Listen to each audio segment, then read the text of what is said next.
The Baltimore Ravens 2024 season is just 2 days away, and it's a big one for John Harbaugh. We talk about why and so much more coming up next year on this episode of Locked On Ravens.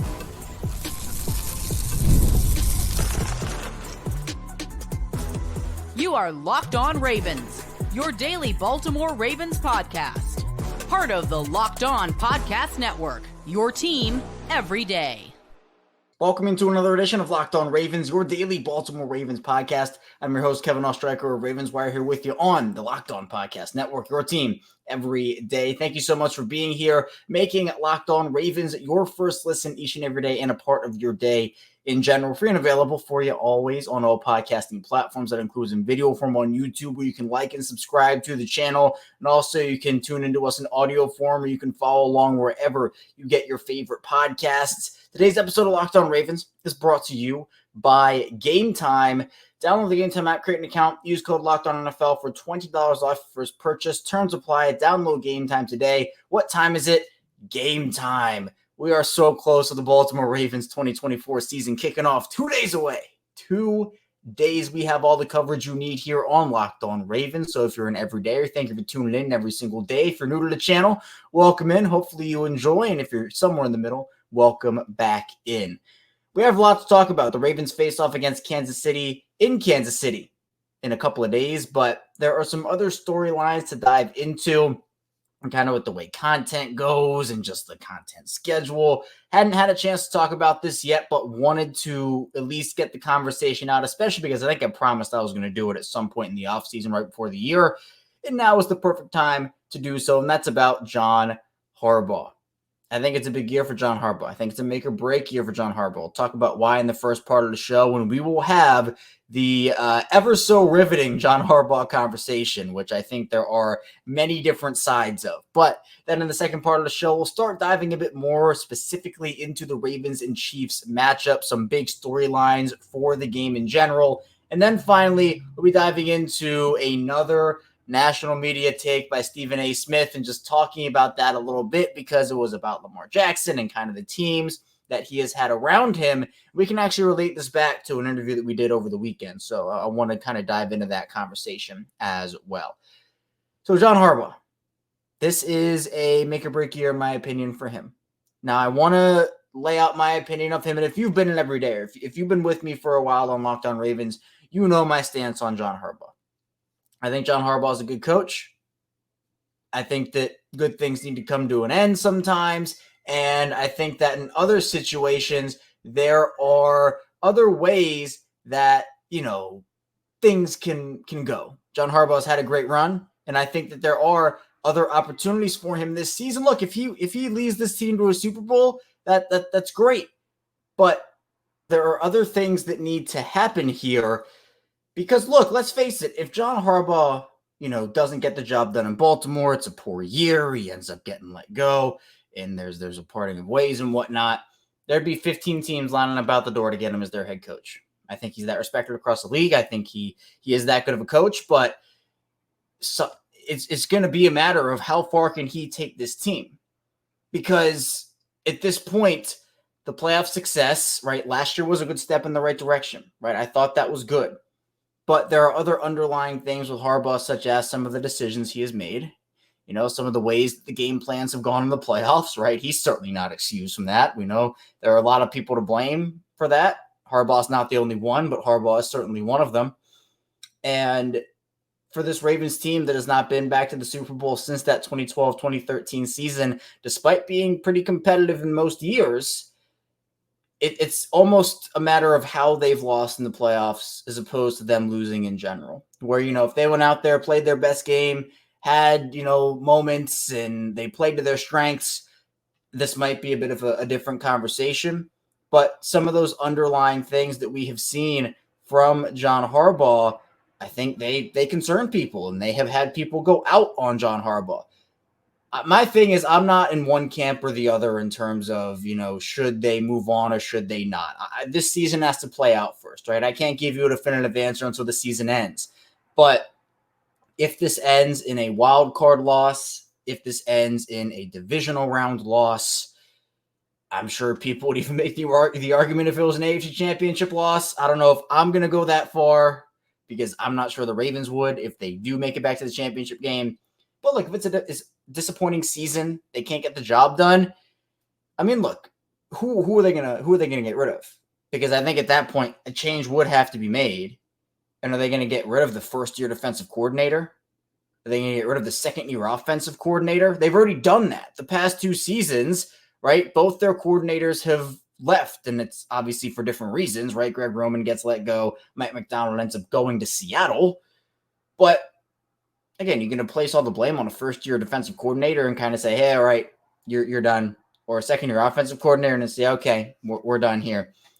At that point, something would have to change. So this is a make or break year for John Harbaugh, in my opinion. Look, we can go back and look. I have the stats right here for you in terms of John Harbaugh and what he's done over the course of his Ravens career since taking over in 2008. It really is incredible. It's 172 wins, including the playoffs, 160 regular season and 12 in the playoffs. He's obviously a Super Bowl champion.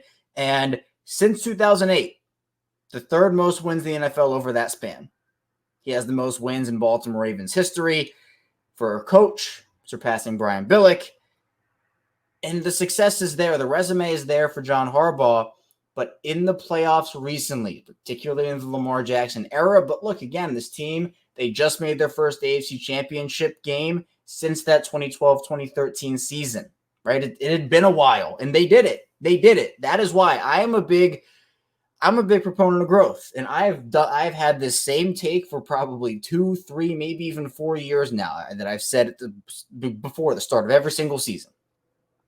You know, it's really important for growth from a developmental standpoint, from player standpoint, coach, whatever it may be, but also is where you finish in the standings and how you do in the playoffs. So let's just go through Lamar Jackson's tenure. First year in 2018, rookie Lamar Jackson, right, comes in for Joe Flacco when he gets injured. They make the playoffs, they get in there, and they lose in the wild card round. All right, first year, okay. Second year, 2019, they go 14-2, have a great season, and lose in the divisional round in pretty disappointing fashion, right? Again, not saying it wasn't a big deal, because it was, but second year Lamar Jackson, you know, is disappointing, but you move on. Okay, not great, but still. Third year, you end up getting over that hump and, you know, actually making it to the divisional round, but you do it on your own merit. You beat Tennessee in the wild card. So that's great, right? You do it your own way. But then you lose to Buffalo. And you're like, all right, that's growth, right? Divisional round, you get the bye and you lose. Well, you get a playoff one under your belt the next year. That's great. Obviously, the next season, injuries were big, and the Ravens missed the playoffs, right? They just weren't good enough with Lamar out. They missed them. Then the next year, Lamar misses the end of the year again. The Ravens do get into the playoffs. They go to Cincinnati, and Tyler Huntley fumbles the game away. So 2 years without Lamar Jackson. So too disappointing, right? That's a step back. But you look at the injury situation with Lamar, and you're like, all right, fine. Like, okay. So then the next year comes around, and the Ravens obviously do what they do. They have a great year. You know, they go 13-4. They get the 1 seed. But we're now on year 7 of Lamar Jackson, right? I think that we can all agree they held on to Greg Roman for a little too long. This Ravens organization is very loyal. I would rather have an organization be very loyal than not loyal at all. I think that is one of their better qualities, but it can also haunt them at times. It can. But if there are these other things, again, that happen this season where the game management is off, and again, people are going to do this season, because I think it is such a strong topic where after 2 disappointing exits in both 2019 and 2023, there is a bunch of people, and, you know, I'm sure that, you know, there are people on both sides listening to this right now. There are some people who are like, you know, I don't care, get him out of here. There are also some people who are like, he's a great coach, keep him for forever. Both those things, right? We're not going to know what side he lands on until after the season. Right, nothing is happening during the season unless they go like 1-8, and even then, I don't know what they would do. But to me, everything John Harbaugh does this season is under a microscope, for both good and for bad. Right, I think it's a good thing and a bad thing. Right, I don't think it's necessarily okay if John Harbaugh misuses one timeout here. It's like, oh, fire him, get him out of here. Right, that I think is might be a little overboard. But if he makes a mistake, of course, we're going to hold him accountable here. We have done that before. And we're not going to stop doing that. But if he has a good game, we're going to, of course, we're going to talk about it. We're going to talk about it. The AFC is tough. The Ravens are in a tough division. It's really hard to win a Super Bowl, right? Harbaugh has one. It's hard to do that. And he still is somebody that you cannot deny his impact as a player's coach either. That's the other big thing to me is if you get rid of John Harbaugh after the season, whether it's due to disappointment or whatever it is, you have to be sure you have somebody who was at least as good, if not better than him. Because if you downgrade in the coaching department, that's a loss for you. That's a loss, right? We can have different conversations on what that coach would look like, but we're talking months and months and months and months from now, right? If the Ravens start slow, if they start, I don't know, then I know it's a different level of, okay, what is a slow start to some people? If the Ravens start 1-4, that'd be a really bad start. 2-3 even is probably pretty slow, right? If they start slow, that conversation gets louder and louder and louder again. I'd be shocked if something happened midseason with him. But the Ravens could also have a situation where they go 4-1. But again, none of it matters till you get to the playoffs. Doesn't matter your early start, mid, end of season. Once it gets to the playoffs, that's when it starts. That is what John Harbaugh is being judged on this year. That is what Lamar Jackson is being judged on this year. That is what this team is being judged on this year. The Ravens are being judged on their playoff performance. That's all everybody's going to talk about. And honestly, probably rightfully so in a lot of aspects, where we know the Ravens are a good regular season team. They are historically a good regular season team. And they've had their success in the playoffs too, right? Don't get me wrong. But with the way the Lamar Jackson tenure has panned out, we know they can get the job done. We know they can get into the playoffs. But what do you do in the playoffs? That is going to be what John Harbaugh is judged on this season when it comes to his future with the Ravens moving forward. But coming up in the second part of the show, we're going to be talking about Ravens and Chiefs, big storylines, Thursday Night Football, opening game of the season. Stay tuned, plenty to talk about here on the show. First, the show is brought to you by FanDuel. You've heard us talk a lot about FanDuel, America's #1 sports book. And look, I love going on FanDuel, looking at all they have to offer. We have something a little different for you now. Through September 22nd, all FanDuel customers can bet $5. You get a 3-week free trial of NFL Sunday Ticket from YouTube and YouTube TV. Then with YouTube TV Baseball, you'll be able to watch every regular season Sunday afternoon out-of-market game. All you need is a Google account and a current form of payment. You can cancel anytime. Ravens and Chiefs, they opened up the Ravens that is 2.5-point underdogs on FanDuel. That has now moved to 3. The Ravens are now 3-point underdogs against the Kansas City Chiefs. So if you like that line, head over to FanDuel. Just visit FanDuel.com. Download America's #1 sportsbook.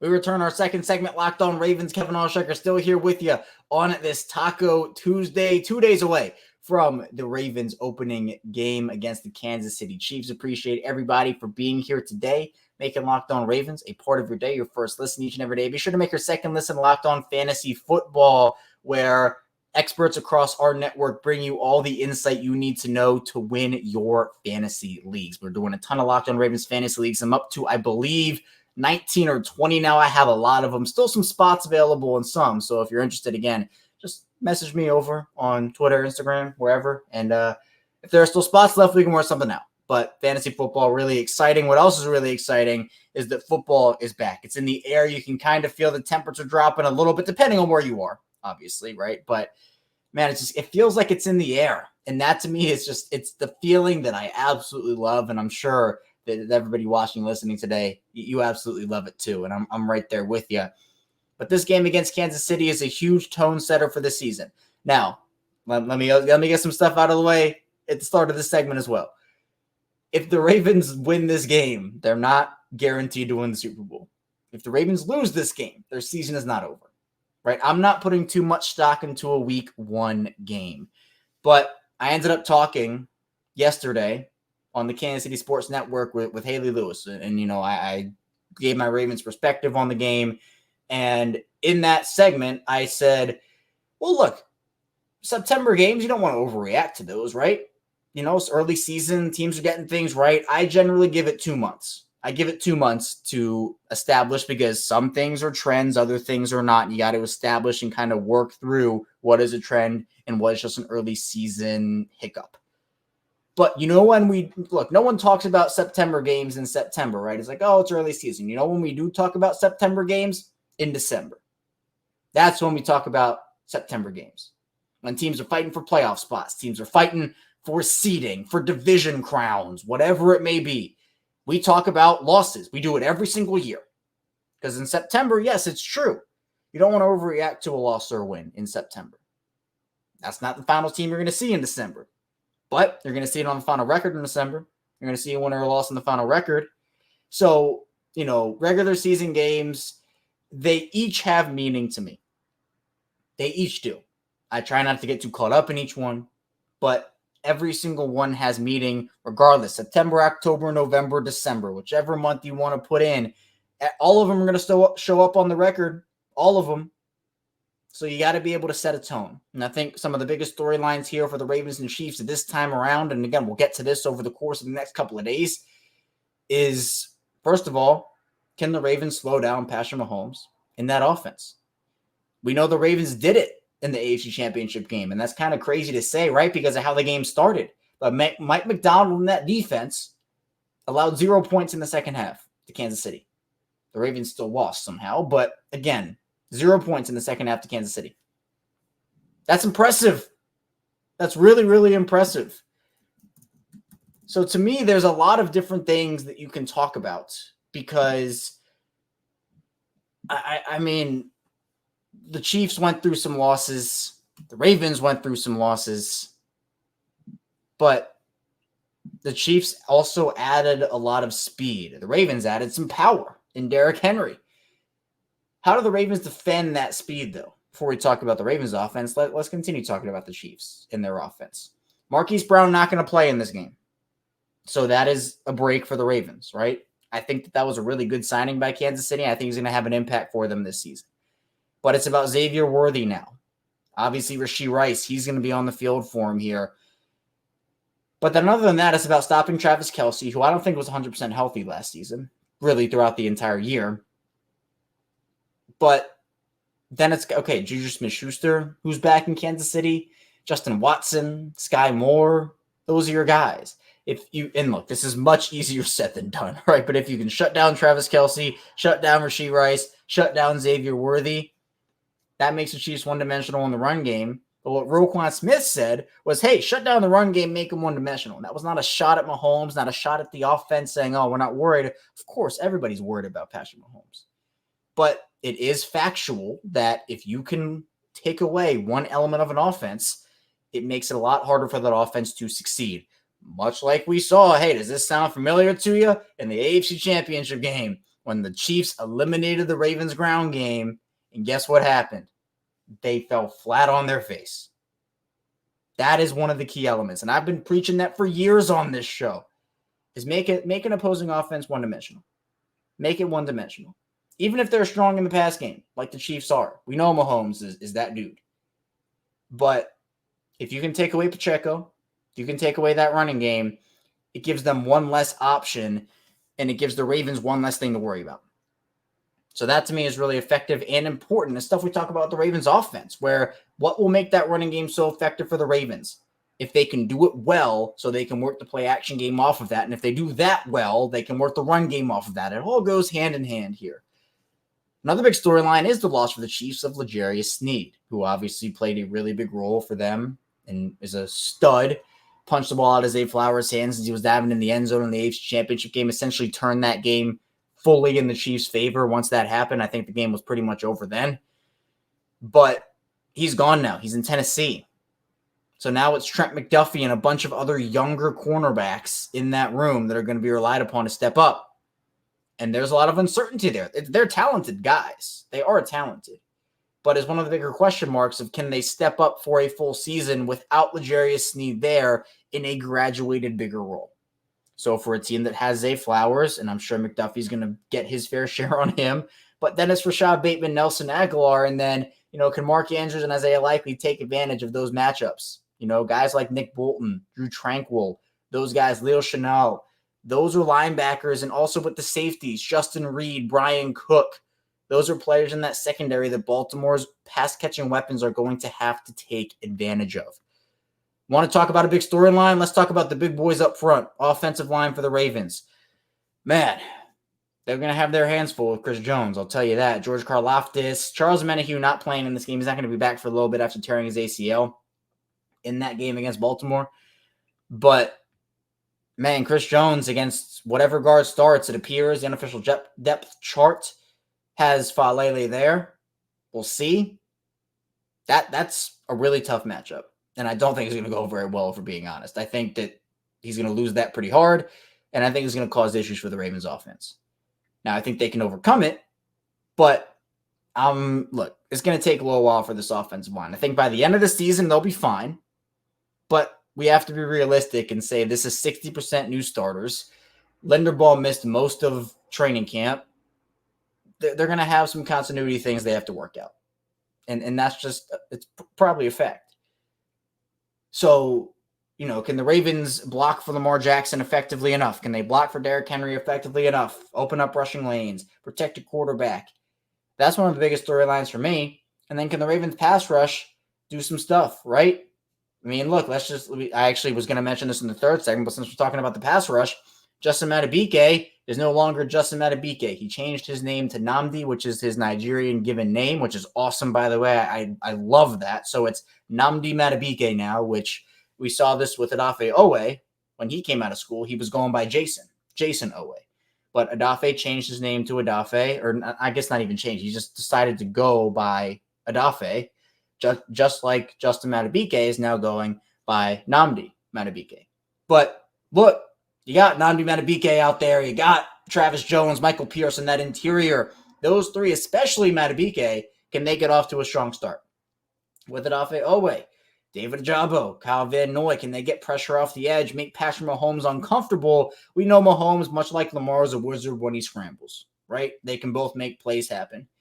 But don't let Mahomes just sit there and pick you apart, right? Get pressure, make a move. That to me is really important as well. So just there are so many things that can turn the tides in favor of either team. Ravens and Chiefs, I think it's going to be an awesome, awesome matchup overall. Coming up in the final part of the show, Stephen A. Smith, we talk about these national takes, and of course they are not slowing down anytime soon with the season here. Had a pretty wild Lamar Jackson take. We'll talk about that, some of the teams Lamar Jackson has had around him, and so much more coming up next year on Locked On Ravens.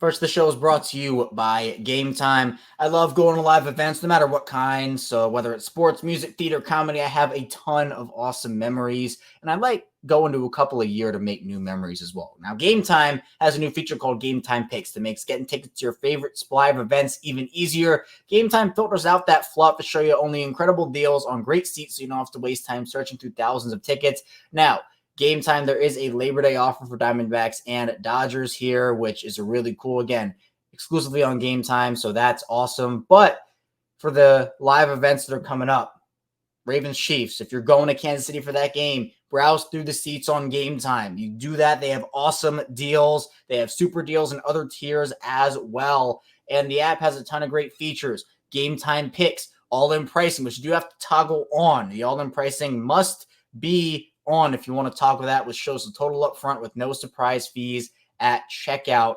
But they also have seat views, lowest price guarantee, game time ticket coverage, and so much more. Plus, the app is super easy to use and easy to navigate as well. Take the guesswork out of buying tickets with Gametime. Download the Gametime app, create an account, use code LOCKEDONNFL for $20 off your first purchase. Terms apply again, create an account, redeem code LOCKEDONNFL, spelled LOCKEDONNFL for $20 off. Download Gametime today. What time is it? Gametime. And this show is sponsored by BetterHelp.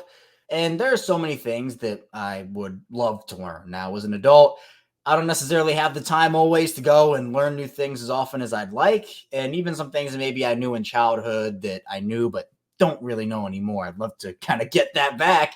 But, kids, they're always learning and growing. But as adults, sometimes we lose that curiosity. And, there are plenty of things that a lot of people would like to learn. Maybe it's gardening. Maybe it's a new language. Maybe it's how to finally beat your best friend in bowling. Therapy can help you reconnect with your sense of wonder because your back-to-school era can come at any age. Now, therapy has so many benefits, whether it's learning positive coping skills, how to set boundaries. It can empower you to become the best version of yourself. And it isn't just for those who've experienced major trauma. It's for everyone. If you're thinking of starting therapy, give BetterHelp a try. It's entirely online, designed to be convenient, flexible, and suited to your schedule. Just fill out a brief questionnaire to get matched with a licensed therapist and switch therapists anytime for no additional charge. Rediscover your curiosity with BetterHelp. Visit BetterHelp.com/lockedon today to get 10% off the first month. That's BetterHelp, HELP.com/lockedon. We're back. Our final segment, Locked On Ravens. Kevin Oestreicher still here with you on this Tuesday, 2 days away from Ravens and Chiefs. Appreciate everybody for being here today and just showing your support on the show. It means a lot to me, whether you're in video form or audio form. In video form, we're almost at 8,000 subscribers. We're on that push. So be sure to subscribe to the channel, like the video if you are enjoying this Ravens content. And if you're in audio form, the audio form, it's growing every single day. And we really appreciate that over here on Locked On Ravens. So be sure to follow along over there, subscribe. It is all free and all available to you however you want to watch or listen to the show. If you have a friend or a family member who also is a Ravens fan, wants some daily Ravens coverage, 5 days a week, we go live after every single Ravens game. Piece of big news. We'll have game day episodes on Sundays this year. We have so much coming your way. So really appreciate, again, all the support here on the show. Now, don't we love these national takes? Don't we love them? Don't we just love these? Stephen A. Smith on First Take had one of these. It was a pretty interesting take and brought another quarterback into this scenario, and that is Matthew Stafford, now of he wasn't the Detroit Lions. He is now of the Los Angeles Rams, But Stephen A. was talking about Matthew Stafford's Detroit days. That's where I got it mixed up. I was ready to go one direction, went the other one. But yes, Matthew Stafford now with the Rams, but he played for Detroit for a while. And Stephen A. talked about Lamar and the teams that Lamar has had around him versus the teams that Matt Stafford had around him in Detroit. And Stephen A. ended up saying, well, look, if you got a sorry team around you like Matthew Stafford after 12 years, we're able to appreciate your greatness and say, that's not on you. We haven't been able to say that about Lamar Jackson. Now, the reason that this is wild, right? The reason why, this is like, okay, what's going on here? Well, in Detroit, Matt Stafford didn't have a ton, but there was one guy. You might have heard of him before. Nicknamed Megatron. Calvin Johnson, right? He was kind of good, wasn't he? He was kind of good. Matt Stafford had Calvin Johnson. Had him for a while. Now, he also had other weapons like Brandon Pettigrew, who, I can't even name you most of his weapons in Detroit back in the day. Like, obviously, I know who they are, but I just, off the top of my mind right now, recording this late, I couldn't tell you. So I hear what he's saying in terms of like, well, the outside of Calvin Johnson type deal, there wasn't really a lot. But Lamar Jackson has not had anywhere close to a player like Megatron, like Calvin Johnson. Now, you can argue, hey, that Mark Andrews, that guy's pretty good, and absolutely he is. Zay Flowers, right? He's there. But, early on in his career, with Mark being there, right, he's the long-standing beacon. But like Seth Roberts, Willie Snead, Des Bryant, Sammy Watkins, like these are guys we're talking about as number 2s, number 3s, even sometimes like number 1s when guys went down. Like, yes, Marquise Brown had a solid 3 years with the Ravens. He did before he got traded. He had a good 3 years. But it's about filling in the gaps. And if you want to take Calvin Johnson is like all the way up here, like incredible, one of the best wide receivers of all time. Mark Andrews is awesome. But Mark Andrews is a lot of tiers below Calvin Johnson in terms of pass-catching weapon, not even ability, but just like rankings, resume, whatever you want to say. Now, the other part is, Stephen A. talked about the defenses Lamar's had, and that's a valid point. Lamar has had great defenses. I think Lamar would have a lot worse of a win-loss record if his defense wasn't what it has been. Now, that doesn't mean he's had that 2023 historic defense every single season, but more often than not, Lamar's defenses they've been good. Detroit had terrible defenses, and I get it. But the main point here is, well, Calvin Johnson just kind of like he just eliminates everything. Like he's all the way up there. And then when Matt Stafford, there were even still conversations about Matt Stafford when he was like, okay, well, you're not going to win anything. You got to go somewhere else. He goes to Los Angeles and he wins. But then Stephen A. also talks about how, Lamar has, less of an excuse to not handle business in the playoffs. He says, quote, it ain't about playoff appearances anymore with Lamar Jackson. It's about one dude that repeatedly stands in your way. His name is Patrick Mahomes. Mahomes is in Lamar's way. Mahomes is the guy you got to beat. He's the guy you got to circle. But, I mean, again, I have never seen a game erasure like we have seen with Lamar Jackson in the Texans divisional playoff game. Like, yes, we can be honest. Chiefs game was 10 times more important. But you had to beat the Texans to get to where you were there, to have the chance to have that important game. So, I mean, look, Mahomes, there are a lot of players that can't beat Mahomes, right? There are a lot of guys who haven't beat Mahomes in the playoffs. Lamar is not this like exception where everybody else can beat Patrick Mahomes and Lamar can't. That's not what we're talking about here. We're talking about a quarterback that, Mahomes already has a Hall of Fame level resume. It's not even close. A lot of guys can't beat the Chiefs. A lot of guys haven't beat the Chiefs. This is not a Lamar only issue. But to say Lamar, they're not going to let him off the hook because, he's had this team around him. For years, we've been talking about the lack of weapons around Lamar Jackson, where he didn't get a Calvin Johnson. He didn't get a Stephon Diggs, a DeAndre Hopkins, an A.J. Brown. He didn't get any of those guys. Mark Andrews has been great, but that's not a wide receiver that other guys have had. So I get the point with the defenses. I understand it, where he has had good teams around him, right? He has. The Ravens have done a decent job roster building outside of wide receiver, and that's great. But to sit here and say that he's, you can't say it about Lamar, but you can say it about Matt Stafford and other guys.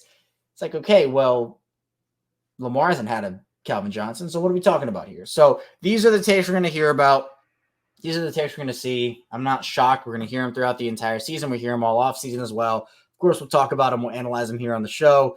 And of course, talk more Ravens with you all year long. But that's all I have for you today on Locked On Ravens. Thank you so much for tuning in. Again, be sure to subscribe, follow along, video form and audio form. Truly does mean a lot. Coming up tomorrow, more Ravens content is we're going to be even closer to opening night. Stay tuned to see you right back here tomorrow on Locked On Ravens.